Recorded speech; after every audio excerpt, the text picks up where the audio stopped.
তীব্র শীতে বিপর্যস্ত বড়লেখা।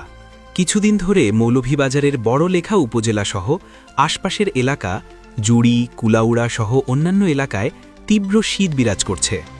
দিনের পর দিন সূর্যের দেখা মিলছে না, ঘন কুয়াশায় ঢেকে থাকছে চারপাশ। রাতের পাশাপাশি দিনের বেলাতেও কনকনে ঠান্ডা ও কুয়াশার কারণে স্বাভাবিক জীবনযাত্রা মারাত্মকভাবে ব্যাহত হচ্ছে। বিশেষ করে খেটে খাওয়া মানুষ, ছিন্নমূল ও অসহায় জনগোষ্ঠী চরম দুর্ভোগে পড়েছেন। অনেককে খড়কুটো বা কাঠ জ্বালিয়ে শীত নিবারণের চেষ্টা করতে দেখা যাচ্ছে। এমন পরিস্থিতিতে শীতার্থ ও অসহায় মানুষের পাশে দাঁড়িয়েছে বড়লেখা উপজেলা প্রশাসন। 2 জানুয়ারি রাতে সহকারী কমিশনার ভূমি নাইমা নাদিয়া উপজেলার বিভিন্ন এলাকা ঘুরে ঘুরে শীতার্থ মানুষের মাঝে কম্বল বিতরণ করেন।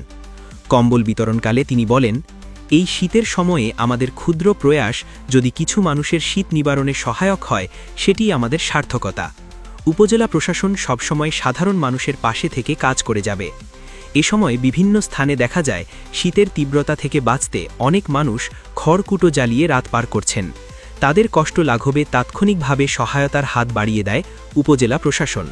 শীতবস্ত্র পেয়ে কিছুটা স্বস্তি প্রকাশ করেন এবং উপজেলা প্রশাসনের প্রতি কৃতজ্ঞতা জানান। উপজেলা প্রশাসনের পক্ষ থেকে জানানো হয়েছে, শীতকালব্যাপী এ ধরনের মানবিক সহায়তা কার্যক্রম অব্যাহত থাকবে।